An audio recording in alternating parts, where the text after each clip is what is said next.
Welcome to ITKP science apex. I am your instructor Dipti Verma. और आपको already पता है कि हमने हमारी जो टीचिंग एप्टीट्यूड की क्लासेस हैं वो स्टार्ट कर दी हैं। यूनिट 1 सर ने आपको ऑलरेडी पढ़ा दिया है। अगर आप यूनिट 1 लेक्चर नहीं देखा है तो आप प्लीज़ देख लीजिएगा। और आज हम स्टार्ट करेंगे हमारा यूनिट 2 ऑफ टीचिंग एप्टीट्यूड।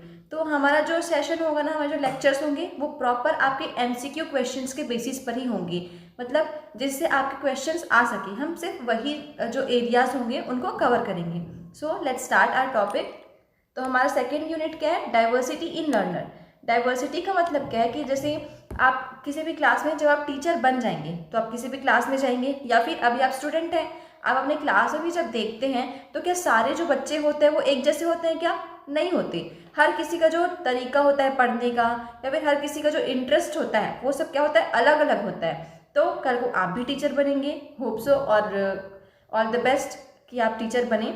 सो अगर आप कल को टीचर बनते हैं तो क्या होगा कि आपको भी अलग अलग टाइप के, अलग अलग डोमेन्स के बच्चे मिलेंगे। क्या होगा? कुछ का IQ लेवल बहुत अच्छा होगा, कुछ का एवरेज होगा, कुछ को पढ़ाई में बहुत इंटरेस्ट होगा पर कुछ को थोड़ा कम इंटरेस्ट होगा, कुछ को स्पोर्ट्स में बहुत इंटरेस्ट होगा।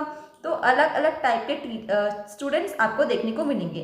तो आप उन्हें कैसे पहचानेंगे और उनके लिए आप किस तरह के रूल्स या फिर किस तरह की चीज़ें कर सकते हैं अपने क्लास में, ताकि उनके लिए आप पढ़ाई जो है वो इंटरेस्टिंग हो सके, उसके बारे में आपको इस चैप्टर में पढ़ना है। ठीक है, तो सबसे पहले हमारा जो लाइन है वो ये है कि no two learners are exactly alike. इसका मतलब क्या है कि जब भी हम पढ़ते हैं तो फिर जो दो तरह के बच्चे होते हैं वो कभी भी एक जैसे तो होते नहीं हैं। जैसे कि आपके जो फ्रेंड्स हैं वो भी कभी आपने देखा होगा कि आपकी तरह नहीं है, या आप आपके फ्रेंड्स की तरह नहीं हैं। तो अलग अलग जो डाइवर्सिटी है हमने किन किन पार्ट्स में बांटा हुआ है।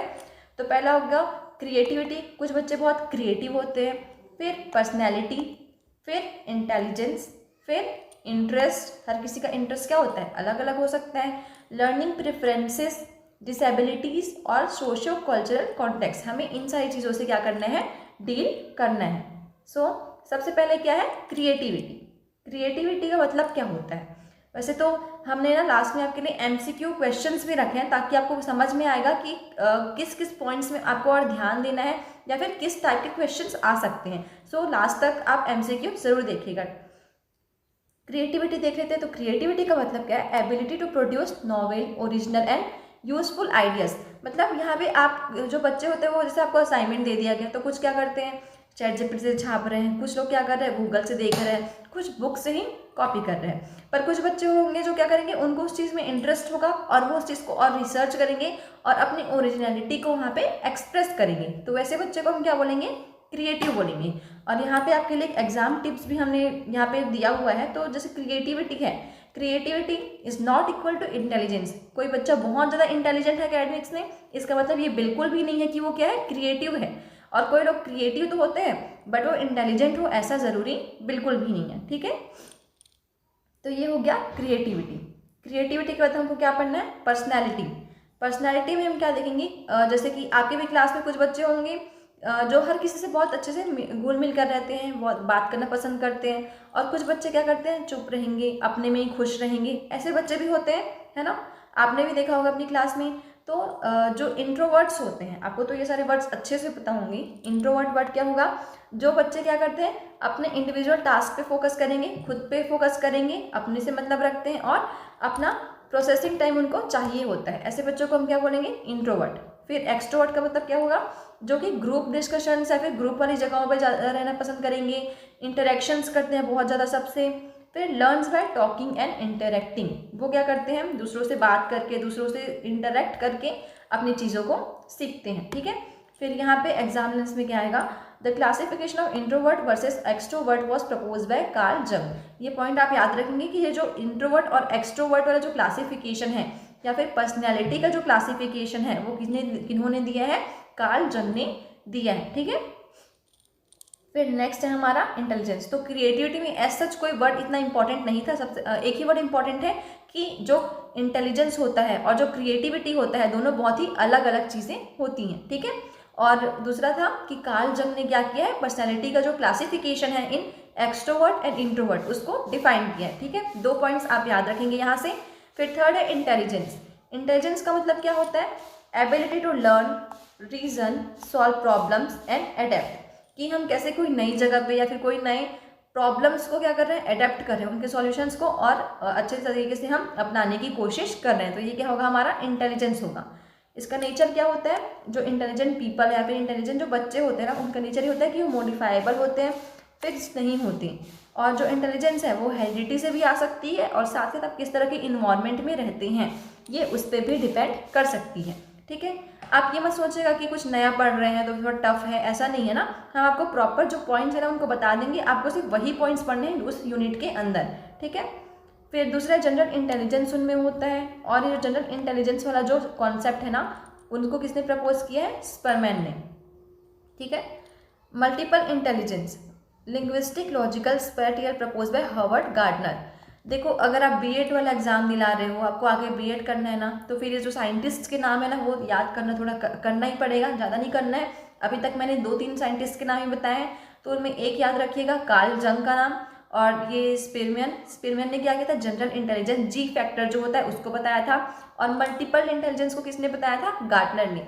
तो ये 3 जो साइंटिस्ट के नाम है उनको आप याद रखेंगे यहाँ से। ठीक है, थोड़ा सा टफ लगेगा, थोड़ा सा बोरिंग लग सकता है आप लोग को, लेकिन करना पड़ेगा अगर आपको एनसीटी एग्जाम निकालना है तो। ठीक है, फिर interest and motivation. Interest and motivation में क्या आ जाएगा, 2 तरह की इंटरेस्ट होते हैं। जैसे कि कुछ लोग को, मैं जो भी बीएड का सब्जेक्ट आपको बता रही हूँ, हो सकता है कुछ लोग को इंटरेस्ट हो कि वाह कोई नया सब्जेक्ट पढ़ रहे हैं हम, अपने जो अभी तक आप अगर साइंस के हो तो फिर साइंस की ही बुक्स पढ़ रहे थे, ये कुछ नया आपके लिए।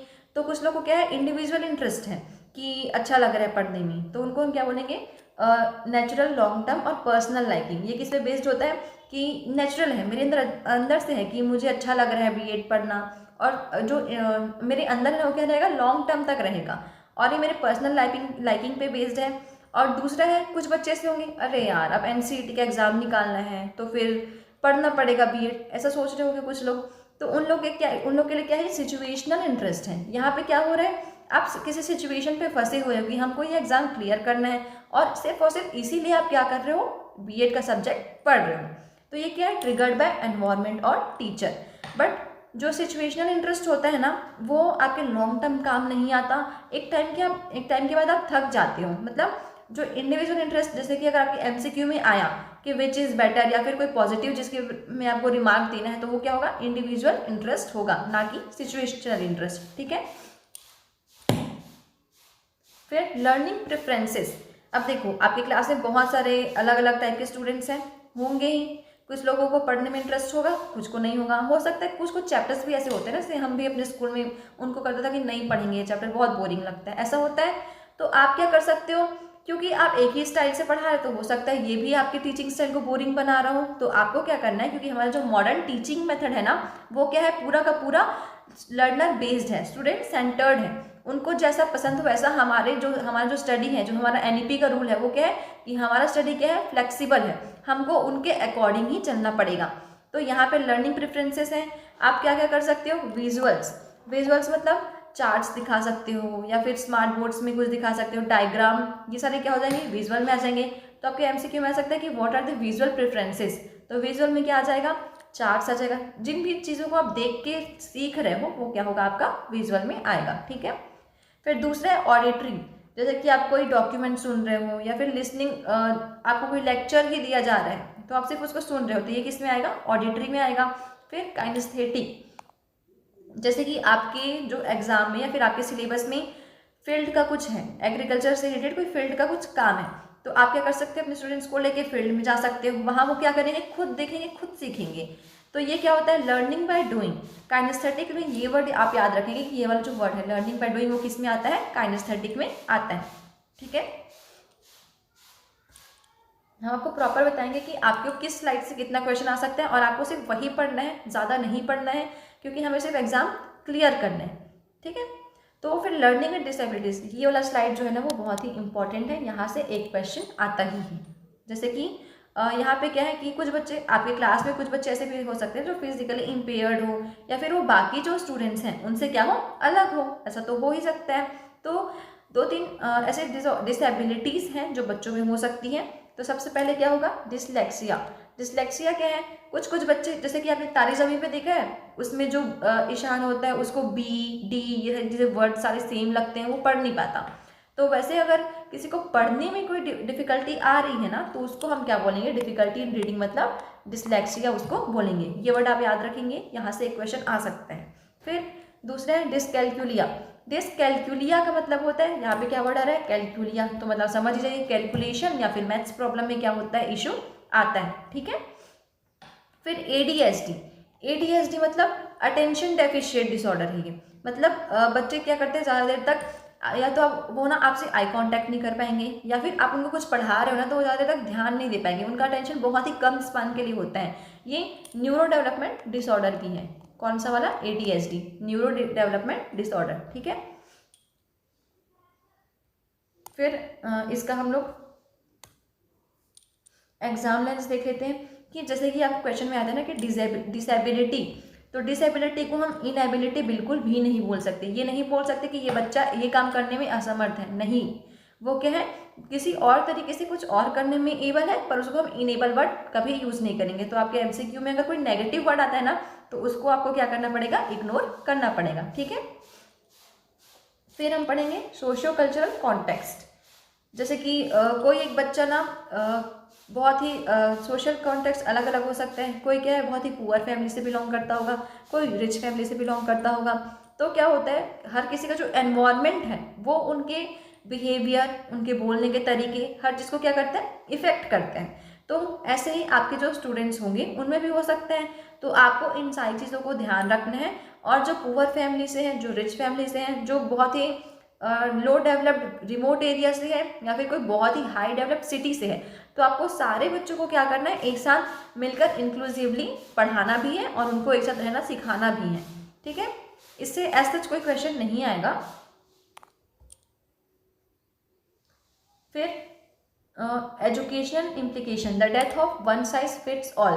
जैसे कि आप एक क्लास में जाते हो, जैसे आपका ही क्लास ले लेते हैं, मैं एक साइज़ का जूता लेके गई, तो वो क्या सबको फिट हो जाएगा, होगा क्या, नहीं होगा। क्यों नहीं होगा, क्योंकि हर कोई क्या है, हर किसी का पैर अलग अलग साइज़ का है, हर किसी के लिए अलग अलग साइज़ के जूते होते हैं। वैसे ही हर किसी के साइज़ का, फिर हर किसी के मेंटेलिटी के अकॉर्डिंग अलग अलग तरीके के आपको उनके लिए टीचिंग करियर्स या फिर टीचिंग जो अपॉर्चुनिटीज़ हैं उनको प्रोवाइड कराना पड़ेगा, लर्निंग अपॉर्चुनिटीज़ को, ताकि हर कोई बच्चा सीख सके। भले वो थोड़े डिफरेंट तरीके से सीखेंगे लेकिन सीख पाएंगे। ठीक है। तो इसका गोल क्या है, to be sensitive, inclusive and encourage all learners. हर टाइप के जो लर्नर हैं उनको क्या करना है, हमको एनकरेज करना है। ठीक है। इतना समझ में आया। एक बार हम लोग ना रिवाइज कर लेते हैं, हमने सारे स्लाइड्स में क्या देखा है। तो सबसे पहले क्रिएटिविटी, हम वही रिवाइज करेंगे जो MCQ बेस्ड होंगे। तो क्रिएटिविटी में एज सच हमने कुछ नहीं देखा। इसमें एक पॉइंट याद रखना, creativity equals to originality, original चीज़ों पे ये फोकस करेगा, और creativity is not equal to intelligence. ठीक है। फिर सेकेंड में पर्सनैलिटी, तो पर्सनैलिटी में ये सिर्फ इतना याद रखना, इंट्रोवर्ट एक्सट्रोवर्ट तो आप लोग को पता ही होगा क्या होता है। तो इसका जो क्लासिफिकेशन है वो किसने दिया है, कार्ल जंग ने दिया है। ठीक है। फिर इंटेलिजेंस में आपको दो साइंटिस्ट के नाम याद रखने पड़ेंगे। क्या है साइंटिस्ट के नाम, जो जनरल इंटेलिजेंस जिन्होंने दिया है उसका नाम स्पिरमियन है, और मल्टीपल इंटेलिजेंस जिन्होंने दिया है उनका नाम क्या है, गार्डनर है। इससे याद रखिएगा, जैसे आप गार्डन जाते हो तो गार्डन में आप एक तरह के इंसान देखते हो क्या, नहीं, बहुत सारे तरह के मल्टी पीपल देखते हो। तो यहाँ से multiple intelligence equals to Gardner, ऐसे आप याद रख लीजिएगा। फिर एक ट्रायर की थ्योरी भी थी जो हमने उस टाइम पे छोड़ दिया था, तो ये याद रखना कि इसमें क्या आएगा, एनालिटिकल, क्रिएटिव एंड प्रैक्टिकल जो लर्निंग चीज़ें हैं उनको हम क्या बोलेंगे, ट्रायर की थ्योरी बोलेंगे। ठीक है। फिर interest and motivation, interest and motivation में एक चीज़ याद रखिएगा, जो पर्सनल इंटरेस्ट होगा या इंडिविजुअल इंटरेस्ट होगा वो लॉन्ग टर्म के लिए होगा, और उसमें आपको गोल मिलने के ज़्यादा चांसेस हैं। वहीं सिचुएशनल इंटरेस्ट क्या होता है, वो एनवायरनमेंट से ट्रिगर्ड होता है और वो लाइफ लॉन्ग नहीं रहता। ठीक है। फिर लर्निंग प्रेफरेंसेस, तो कौन क्या क्या हो सकता है, विजुअल हो सकता है, ऑडिटरी हो सकता है, काइनेस्थेटिक आप याद रखेंगे किस में क्या आएगा, लर्निंग बाय डूइंग, मतलब स्टूडेंट्स खुद करके उस चीज़ को सीख रहे हैं, उसको हम क्या बोलेंगे, काइनेस्थेटिक लर्निंग बोलेंगे। ठीक है। फिर लर्नर्स विद डिसेबिलिटी, ये वाला स्लाइड आपके लिए इंपॉर्टेंट है ना, डिसलेक्सिया, रीडिंग में डिफिकल्टी, डिसकैलकुलिया, मैथमेटिकल कैलकुलेशंस में डिफिकल्टी, और ADHD, अटेंशन में डिफिकल्टी। ठीक है। फिर इससे एज सच कोई क्वेश्चन नहीं रहता, इससे भी नहीं रहेगा। So let's start our MCQ questions. तो सबसे पहले, the theory of multiple intelligence was proposed by Gardner, Spearman and Piaget. तो हमने अभी तक पियाजेट का नाम तो अभी तक सुना ही नहीं है। और दो बचे गार्डनर और स्पिरमैन। तो मैंने बताया था कि हम क्या करते हैं, गार्डन जाते हैं तो हम मल्टीपल लोगों को देखते हैं, अलग अलग तरह के लोगों को देखते हैं, तो Gardner equals to multiple intelligence. वैसे ही G factor in intelligence was given by, तो यहाँ पे क्या आएगा, थर्स्टोन। इनका नाम तो हमने अभी तक सुना ही नहीं है। ग्वेलिफोर्ड का भी नाम नहीं सुना, तो आंसर क्या हो जाएगा यहाँ पे, स्पेरमैन इनका आंसर हो जाएगा। Introvert and extrovert personality types were classified by, किनके द्वारा क्लासिफाइड किया गया था, जुंग के द्वारा इसको क्लासिफाइड किया गया था। ठीक है, फिर triarchic theory of intelligence includes, ये थ्योरी किन्होंने दी थी, इसमें क्या क्या आएगा, तो इसमें क्या आएगा, हमने क्या पढ़ा है, एनालिटिकल, क्रिएटिव एंड प्रैक्टिकल, ये इसका आंसर होगा। ठीक है, फिर dyslexia is related to difficulty in, dyslexia से क्या डिफिकल्टी हो सकती है, मतलब उसमें कौन सी चीज़ की डिफिकल्टी होती है, रीडिंग, राइटिंग, कैलकुलेशन, तो किसकी डिफिकल्टी होगी, हाँ रीडिंग की। ठीक है, so a child who prefers learning by doing is visual, auditory और काइनेस्थेटिक लर्नर, कौन सा लर्नर होगा वो, सो काइनेस्थेटिक लर्नर होगा। ठीक है, which is not a characteristic of creativity, कौन सी चीज़ जो है कैरेक्टरिस्टिक नहीं है क्रिएटिविटी का, ओरिजिनलिटी, रोट मेमोराइजेशन, फ्लेक्सिबिलिटी। तो हमने क्या पढ़ा कि ओरिजिनलिटी तो होगा ही, फ्लेक्सिबिलिटी भी होगा, क्या नहीं होगा, रोट मेमोराइजेशन इसका कैरेक्टरिस्टिक नहीं होगा। ठीक है, individual differences are mainly due to heredity only, environment only, या फिर दोनों। तो हमने पहले देखा था कि ये दोनों इंडिविजुअल डिफरेंस जो होता है वो हेरिडिटी की वजह से भी हो सकता है और एनवायरमेंट की वजह से भी हो सकता है, तो इसका आंसर क्या होगा, बोथ। ठीक है, फिर एडीएचडी मेनली अफेक्ट्स, वो किसको अफेक्ट करता है, विजन को, अटेंशन एंड इम्पल्स को और हियरिंग को। मैंने आपको पहले बताया था इसका फुल फॉर्म क्या है, attention deficient hyper activity disorder. तो इसमें क्या होता है, अटेंशन जो है उसको हम मेन फोकस करते हैं कि ये जो बच्चा होता है वो अटेंशन नहीं दे पाता, ये क्या है, न्यूरो डेवलपमेंट डिसऑर्डर है, मतलब ये किसको अफेक्ट करेगा, इम्पल्स को अफेक्ट करेगा। ठीक है, inclusive education focuses on separate education, education for all together. तो इंक्लूसिव जो वर्ड है इसको आपको याद रखना है, अगर आपको नहीं पता तो इसको आप समझ लीजिए। इंक्लूसिव का मतलब होता है कि आपकी क्लास में रिच होंगे, पुअर होंगे, अलग अलग सोसाइटी के लोग होंगे, अलग अलग रिलीजन के लोग होंगे, अलग अलग जेंडर के लोग होंगे, तो आपको क्या करना है, सभी बच्चों को एक साथ लेकर चलना है, एक साथ उनको सिखाना है, इसी को हम क्या बोलेंगे, इंक्लूसिव क्लासरूम, इंक्लूसिव लर्निंग। ठीक है, तो ये वर्ड आप याद रखेंगे क्योंकि आप अब बीएड के लाइन में आ चुके हैं, तो आपको कुछ कुछ वर्ड्स जो है अच्छे से याद रखना पड़ेगा। 2-3 साइंटिस्ट के मैंने जो नाम बोले वो आप याद रख लीजिएगा। जो डिसेबिलिटीज़ वाला पॉइंट है उसको आप याद रख लेंगे, तो आपका ये जो यूनिट है वो पूरा का पूरा यहाँ से क्लियर हो जाएगा। ठीक है, इससे ज़्यादा आपको, अगर आपको ये लग रहा होगा ना कि मैम इससे भी और अलग कुछ करना पड़ेगा क्या, तो उसकी कोई ज़रूरत नहीं है। आपके लिए ये जो हमने स्लाइड्स आपके लिए बनाए हैं, लेक्चर्स जो हैं वो मोर देन इनफ है। अगर आपने यहाँ से पढ़ लिया तो आपका बहुत सारा प्रैक्टिस हो ही जाएगा, क्योंकि आपको पहले तो हम थ्योरीज बता रहे हैं, थ्योरी के बाद आपको हर एक स्लाइड का जो इंपॉर्टेंट पॉइंट है वो भी क्लियर कर रहे हैं, और उसके बाद आपको क्वेश्चन प्रैक्टिस भी करा रहे हैं। अगर आप चाहते हैं कि हम इसके अलावा भी आपके इम्प्रूवमेंट के लिए कुछ कर सकें तो उनके बारे में आप हमें ज़रूर बताइए, क्योंकि हम आपके लिए ही लेक्चर्स प्रोवाइड करा रहे हैं, तो आपको जैसा जो अच्छा लगेगा हम वैसा अपने लेक्चर्स में चेंजेस लाने की कोशिश करेंगे। ठीक है, सो अगर आपको और आगे के लेक्चर्स चाहिए होंगे तो आप चैनल को सब्सक्राइब कर लीजिए, ताकि हमें भी मोटिवेशन मिले कि हाँ हमारे जो मेहनत है वो सही व्यूवर्स तक जा रहा है, तो हम आगे और कंटेंट बनाएंगे। और अगर आपको और भी कोई कंटेंट चाहिए या फिर कुछ भी आपको इम्प्रूव कराना हो तो आप कमेंट में बता सकते हैं। ठीक है, सो थैंक यू।